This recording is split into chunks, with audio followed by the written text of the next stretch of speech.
neighbors, the police, they got devices that interrupt my, like that's supposed to stop me. But you already know, I'm gonna get it how I give it to you. 702, the big homie, from the ground up. Now, last time I left off, I talked about the war that was going on with the 60s, although I didn't talk about it incident per incident. I kind of like threw it all in there. Okay, I'm gonna go back over that because that's like Vegas history, you know, and this is more or less about me. I wasn't out there to participate in what was going on, so to really focus on that more than myself would be irrelevant and stupid. So, like I said, when I hit the yard in Gene, Nevada, it was a lot going on the street that was affecting what was going on the inside. You know, it was just tension and a lot of us averse them type mentalities. The little homies had issues with the big homies and vice versa. All right, when I hit the yard, I went to Unit 1. I stayed in there with my cousin Martise from Peru and a few more individuals. But the people that was on that yard, just to give you a good idea of where I was at, and like I said, it was people like Hamp from Donna, OC from Donna, Lil Marv from Donna. Uh, I forget that tall rapping dude named Woo Dog or whatever from Donna. Uh, uh, there was a few of them dudes. Quan Mac from 60s. You know, C Clamp from 50s. You know, Akam Slim from PBs, Casanova, Sam Douglas. He went bad. Oh, bad. Lil Bad from Playboys, Charles Blaylord. You know what I mean? And it was a Psycho, Frog Whack, Sportio. It was a lot of people on that yard. But it was a small yard. At this time, Gene, Nevada was the smallest yard, probably in the state of Nevada, other than Ely Max. Um, right off the top, I noticed one thing about that yard. You know, from where I had just left, they just slammed that yard. Indian Springs was no longer going to be the Indian Springs I knew it as. But I was on another yard that was just as open as Indian Springs, meaning the COs on that yard. You had COs like one of the wardens was real known. His name was Leon Smith. He was black, and you had the guy that always worked in the laundry room, Palmer. You had Miss Kozlov. You had Miss Gardner. Yeah, you had Miss Plumley. Um, you had Big Denby. You had Mad Dog. You know, you had a lot of interesting figures that worked there, and some were Miss Gonzalez. They were sort of kind of corruptible. Miss Williams, Coach Love. Was that Coach Love? Coach Ingram. Matter of fact, Coach Ingram, not Coach Love. Coach Love was the black coach at NSP. Coach Ingram. Um, when I got on that yard, I immediately got with some of my homeboys, and it was tension because of me and Lil Mar from Donna. We had incidents the last time we came in contact with each other, and he's been hearing about my reputation from up north and at Indian Springs. You know, I haven't been really hearing about what he's been doing, but when I got on that yard and seen what he was doing, I'm not gonna put his business out there, but he know what he was doing. And if you watching this, Lil Marv, I don't hate you, but you know what you was doing, and it is what it is. But we talked, and you told me that you wasn't tripping, and I wasn't tripping at that time. I wasn't really mentally capable of tripping because I was so sedated. I was so not myself, so slow, so out of it. But just to be free and able to move out around on the yard and lift weights and kind of helped me get it out of me. And then when I started going a pill call, I wasn't really taking a pill. I just put it under my tongue. You know what I'm saying? Now they make you do all that stuff with your finger in your mouth and all that. And I was one of them dudes like, I ain't putting my hands in my mouth. That's unsanitary. What you putting? I used to tell them when they used to tell me that I used to be like, you put your finger in your mouth. I ain't putting my finger in your mouth. So that was my way of trying to get out of not taking that goddamn pill. Because once you swallow that, in about 30 minutes, I don't care what you're doing, you go set it down, put it up, put it away, and go lay down. You go be at peace with the universe. And I was mad that I was that calm. Because I'm used to being aggressive. I'm used to being so quick on it. You know, I read a lot of books, but I was dumbed down. Although I still read books. Now, when I get with Richie Rich, Double R, he from Skyline Peru. This dude had a lot of scratches on his face, like he, like, like, like he lost a horrible fight to Freddy Krueger. Somebody. He had a like he had a car accident or something. But he had gold in his mouth. He was a known, dope dealer on the street. He had paper. And you had this dude named Big Dave. He was from Campanella, Peru. He was a dope dealer on the street. Big burly dude, about 6'4", big unhealthy guy, but he was real cool. And then you had Davy Wavy. He was this older cat, from Cali. He from Nine Deuce Bishops. He always used to talk about some guy named Claudie Clay. I don't really know who that is, but he was real. This Claudie, whoever Claudie Clay is, he was always talking about him. But Davy Wavy was real cool. And these dudes, knew me from Indian Springs. They was a part of the blood car over there. So when I got over there with them, we immediately clicked up. And I knew that the alliance wasn't like it was, but we was cool anyway. But they used me because before I came to the yard, it was tension between Richie Rich and Hamp. Now Hamp was like really running the GQs in the North Cot at this time at Gene Yard. This guy named Hamp. You might have heard me talk about him, the one that got pulled over in my other episodes about the weed and then told on the murder. That's why he was in prison. That Hamp. How he became the chief of the North at Gene, I have no idea.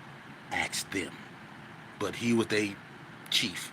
But anyway, it's been friction behind him and Richie Rich over a birthday card. Apparently, when Richie Rich had a birthday, everybody signed the card, respect, happy birthday. I guess when Hamp signed it, he put a lot of graffiti on it and happy C-Day cuz and woo. So Richie Rich get mad and they get into it. But I didn't know Richie Rich was that mad until I hit the yard. When I hit the yard, he asked me if I smoke weed. Of course. So me and him, we started smoking weed. That's how me and him got cool. And then we started working out together. And even though I was still going to pill call, I wasn't so dumbed down and I was able to function. I was able to somewhat think. I thought I did, and off the top, it's tension between me and the North. So whatever Richie Rich and Hamp got going on, I'm all for it if it involves violence. So automatically I go to Sportio. Sportio is his real name Al. This some cat that's really from New Orleans. He ain't never seen the Gerson in his life. But Gus them used to turn out dudes in the joint. I don't know why. I guess it was because they seen the strength that the Gersons had. But it's dudes like Sportio, Shorty Paul, and 32.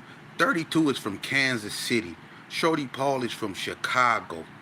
Al is from New Orleans. Sportio is from These dudes ain't never been in the Gerson. But they went to prison and seen that the Gerson was strong and they started claiming Gerson. And had the nerve to call themselves my OGs. Imagine that. But I went to Sportio and got a knife. Just in case. So Richie Rich and Hamp get into it one day because we went down a Hamp unit and it was really Richie Rich wanted to call Hamp out, but when we went down there, Hamp went in the unit. So we posted up and started playing dominoes in his unit. And when he came to the unit, I thought Richie Rich was gonna call him out, but he didn't sat back and got high. Now he don't want to fight. But Hamp came and we used to go in the shower and smoke. So the whole shower smelled like weed. And the shower is by Hamp room. So Hamp went to the shower and was like, "Oh, y'all just go blow it up like that and just leave it? Y'all ain't gonna spray nothing?" So Richie Rich just started laughing hella loud. And he was like, "Oh, Mark ass nigga, don't try to act tough cause sheep on the yard." So Richie Rich was like, "Nigga, you're Mark. Blood, you got me. Woo, woo, woo." Now they going back and forth. I said, "Hey, check this out. Fuck all that talking. What's happening?" And Hamp called Richie Rich out. So they went in there to get out. Me and Davey White, we went to go watch out.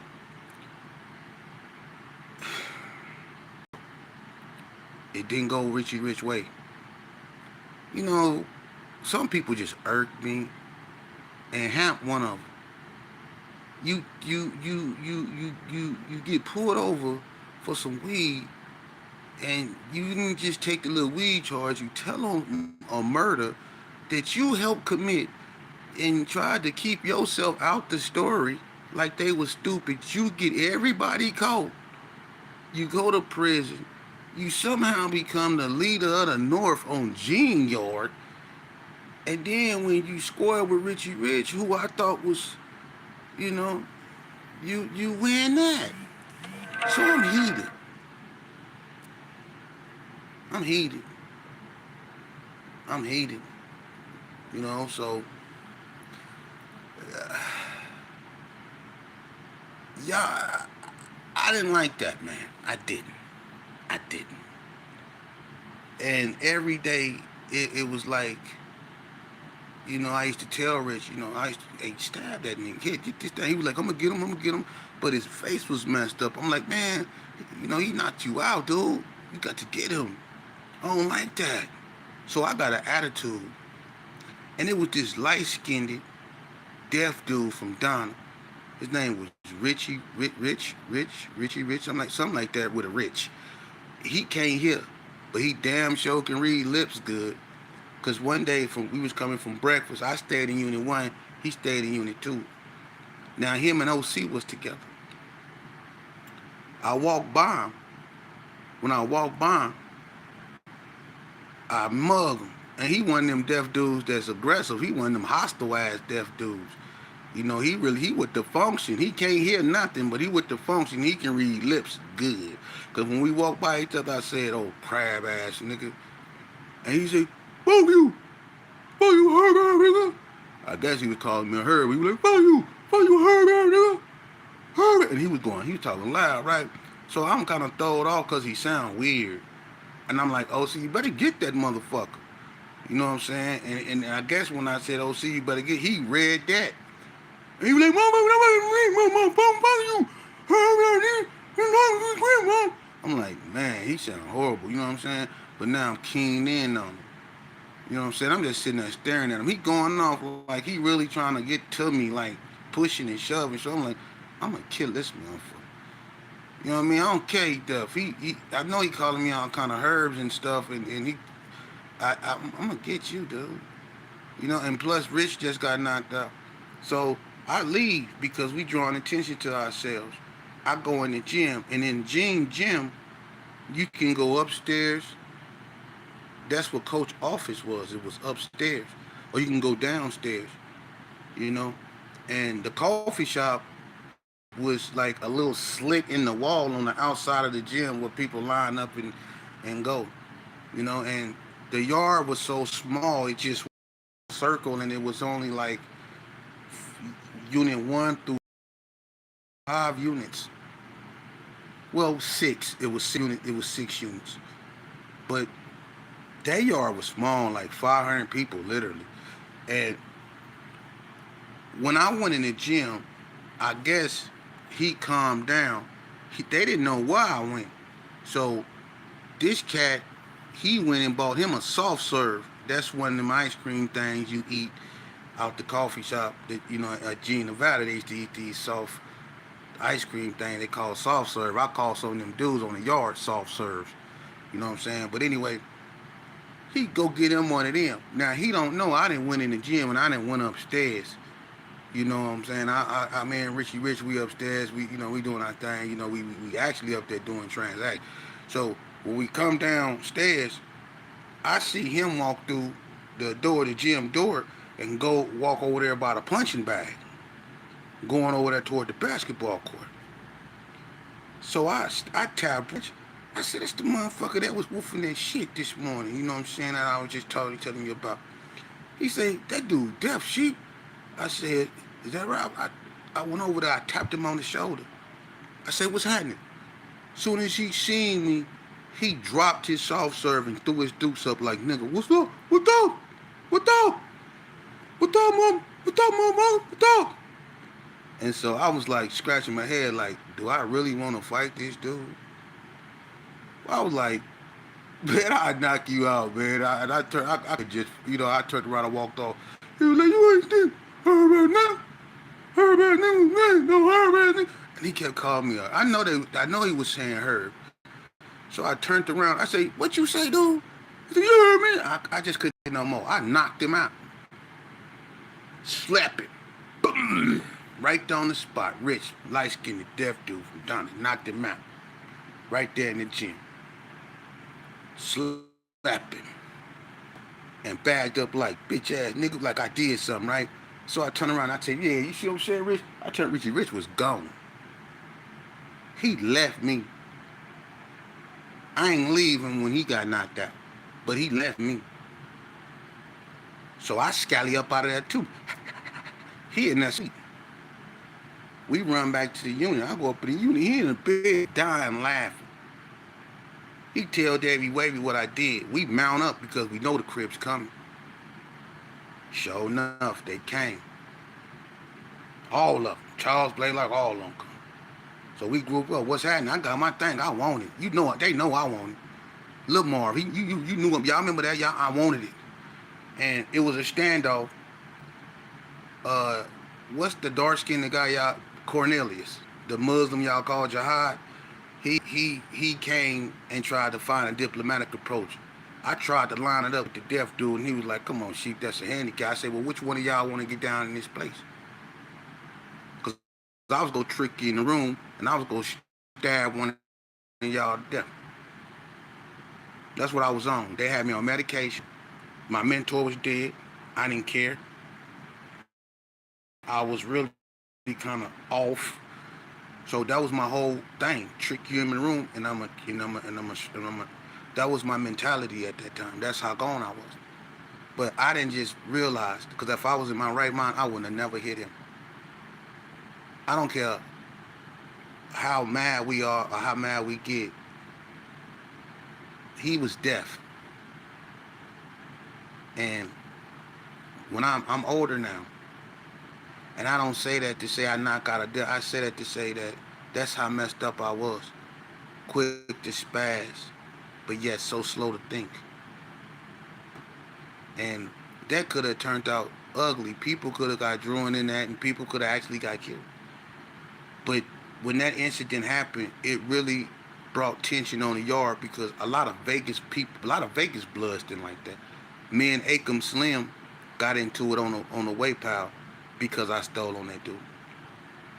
Cause he was like, but what I'm saying though, Sheik though, but what I'm saying though, he deaf though, dog. He kept saying that to me, and he was like, we Richie Rich came by me. He like, well, hold on, homie, we from Vegas, and I'm like, he the homie too.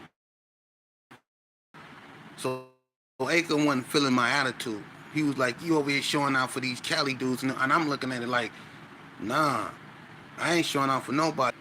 I was drawing a wedge between. See how they messing with my thing? It is what it is. They can't stop it real. But when you you have people on the yard, cause I said we got to roll Casanova up.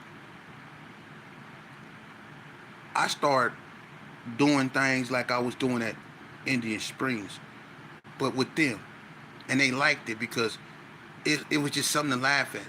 And Richie Rich just wanted the conversation to change from him getting knocked out by him to something else. So when I did what I did, It changed the conversation, but it brought a new type of tension. Didn't nobody like us. Nobody from Vegas, not even some of the Cali boys. Because Richie Rich then was having all the weed, and Richie Rich, go play on the computer. Richie Rich had a way of getting, drugs in that nobody else did. And in order to get drugs in, you had to go through him.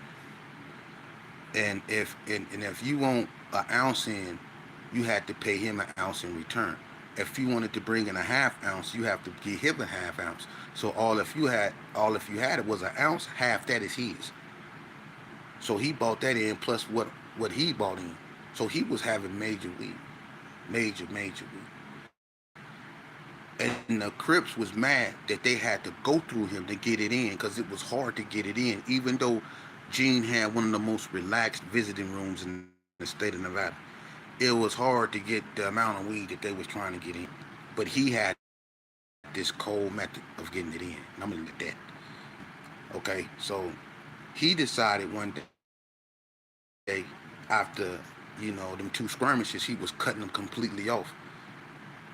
Wasn't bringing in the Crips no more drugs for the Crips. So he cut the pipeline off for the Crips. He wouldn't have dare did that if, I went on the yard and I bought the Gerson aspect to it. He wouldn't have dare did that. But when he cut the pipeline off, now it's really tension because the only ones really getting money on that yard are eating and smoking weed and doing what they want to do and going to the coffee shop. It's us and in our circle. And in our circle, it was me, Richie Rich, both Davey Wavies, Ike P, Psycho, YT from San Bernardino, Nigel from East Coast Bloods, and a few more. If I missed anybody, I'm sorry. But that was basically our group. It was about 10 of us, but we were strong. Nigel was a professional. Nigel was a boxer. His hands was registered, so we had beast. Frog Whack was on the yard. Lord have mercy. Bless his soul. Bless his soul. Frog Whack. You know what? Frog Whack was on the yard with this dude named James Brown, right? And I'm going to leave it at that for right now because I have to come back to that. And I don't want to, but I have to. So I'm going to leave that right there right now, man. Alright, but Frog Whack on the yard with this dude named James Brown, and we ain't having no type of conversation, contact, or nothing because he on something else, man. But anyway, as time went by, they send milk from the hood. That security guard used to be with Calvin Murray. Y'all remember him, the fat black one? I think he got caught up doing something. I think it was some sexual. But y'all remember who I'm talking about. He was on the yard. It was a bunch of dudes on that yard. So when he cut the pipeline off, the Crips decided that if they can't have no drugs, well, nobody gonna have no drugs. If they can't smoke, well, nobody gonna smoke. So basically, Ike P and Richie Rich, next door neighbor, Kryptonite, they both stayed in Unit 2 next door. Kryptonite got caught because Kryptonite and Lil Dollars was from Hoover. And when I tell you what he got out and did, but Kryptonite worked in yard labor, him and Lil Dollars. And Kryptonite got caught bringing knives for the Crips. They was preparing to do, I guess, some damage. So Kryptonite got caught because Kryptonite Selly was Psycho from the Gerson. So what he was bringing in that room, Psycho was watching him bringing it up in there. And if he thought Psycho just was going to let him bring 1,000 knives up in there and pass them out to the Crips without going and tell his people, hey, man, these dudes is crazy as hell. So one morning, Ike P confronted Kryptonite. Hey, you bringing knives up out of woo. They get into it. Ike P knock him out right there on the spot. Then went in his room and poured water in his TV. Now Kryptonite jaw all swole up. He can't go to breakfast. He in his room. He won't come out his room. The Crips mad, right? So about 2 days go by. Kryptonite ain't saying nothing. We thinking the Crips is suck. Hey, y'all ain't know nothing. Y'all ain't know nothing. But after about 2 days, Ike P got up, and Richie Rich told him he had to use the bathroom. And when Ike P went out, Ike P was still half asleep. Ike P went out, stepped outside his room, and when he stepped outside his room, Kryptonite had on his boots, his coat, and everything, his beanie, and he put about 4 bars of sock, 4 bars of soap in a sock. And when Ike P came out of his room, Kryptonite went to work, man, and he kind of lumped Ike P up kind of bad. He whooped him out with the soap in the sock. He put the soap in the sock on him bad. You know what I mean? And Ike P chased him out the unit and couldn't catch him and came back and he was tripping. So Ike P made an announcement, can't no Crips come to unit 2. And now the Crips done found out what transpired. Ike P put that out there. Now they mount up. And now they coming to unit 2. And when I come back, it goes down with the Crips in front of unit 2.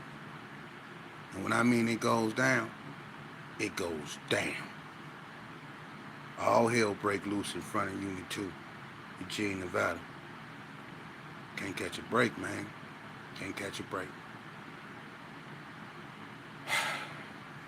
From the ground up. That's over with. I wanted to say this before I go. Ricky Briggins, Slick P.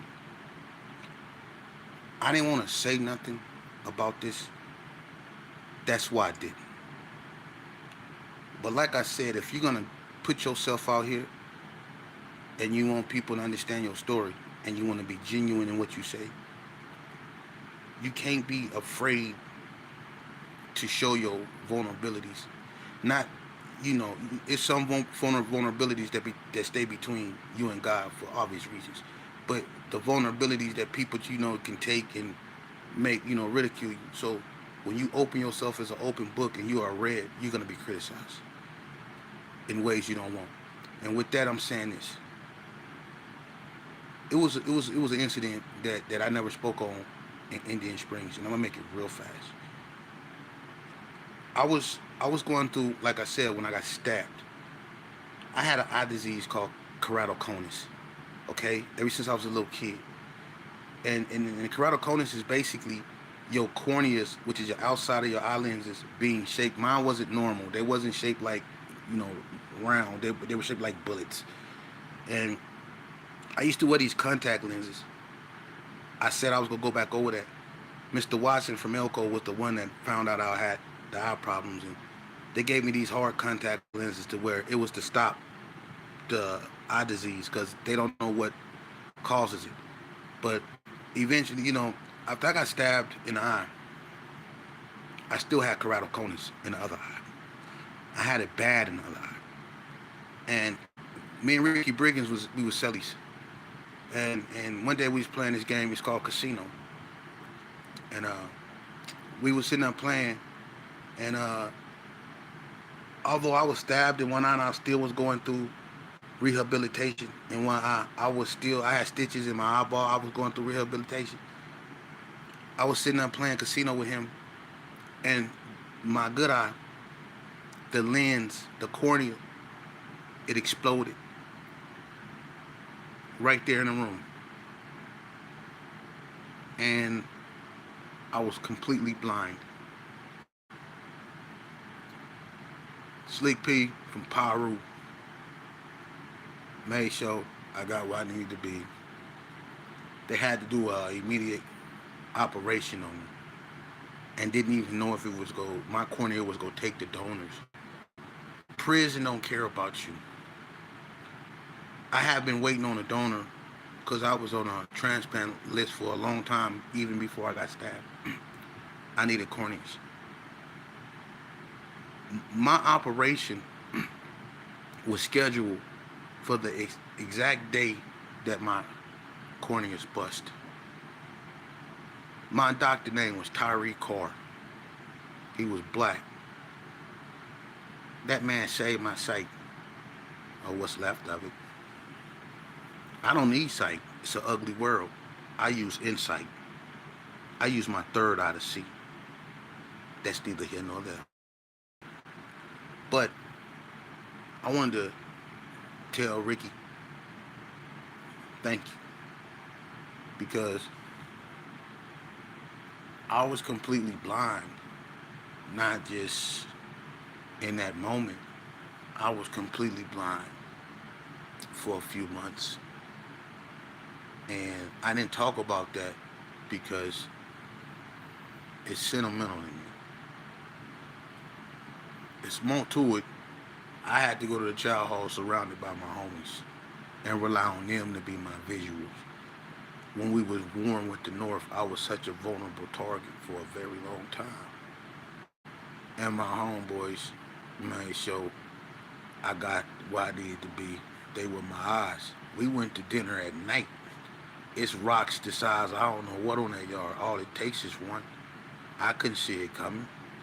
And all the rocks fights I've been in, I never got hit with one. So I know I was meant to tell you my life story. Ricky Brick and Slick P. Can't nobody ever tell me you're a bad man. You're a good human being. For real. And I'll lay down my life for you. Because at my most vulnerable moment, you was there for it. You was. And it wasn't about Paru. It wasn't about Gerson. It was about a brother helping another brother. And that's what we lost focus of. And that's what we need to get back in the focus of. Until then, from the ground.